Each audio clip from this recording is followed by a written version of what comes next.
अखिल भारतीय छावा संघटना पंढरपूर यांच्याकडून ई पासची होळी करून राज्य सरकारचा निषेध करण्यात आलेला आहे।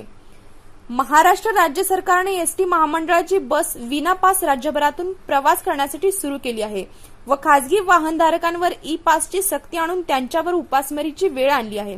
एकीकडे प्रशासन कोरोनापासून वाचण्याचे संदेश देत आहे आणि अनेक उपाययोजना करत आहे आणि एकीकडे अनोळख्या व्यक्तीबरोबर व लक्षणे माहीत नसलेल्या व्यक्तीबरोबर प्रवास करण्यास परवानगी देत आहे।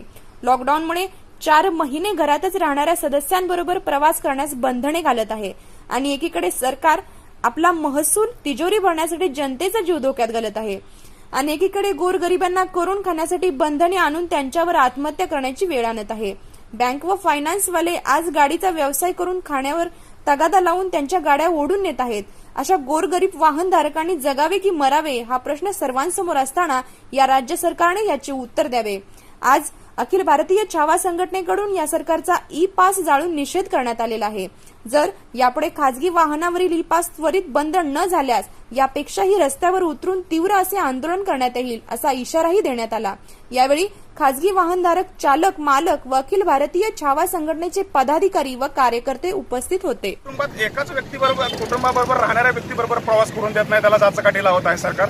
या खासगी वाहनदारांनी कसं जगायचं? एकीकडे तुम्ही बँकेचा हप्ता तगादा लावताय, बँका, मायक्रो फायनान्स बँक, फायनान्स हे तगादा लावून गाड्या ओढून न्याले खासगी वाहनधारकाच्या।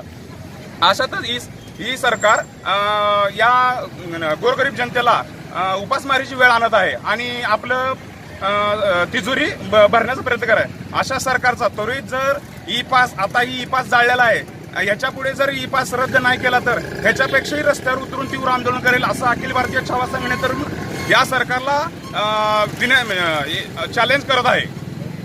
कोण म्हणते होत नाही, केल्याशिवाय राहत नाही। ई पास रद्द झालाच पाहिजे, ई पास रद्द झालाच पाहिजे। जनतेच्या हिताचे निर्णय न घेणाऱ्या सरकारचा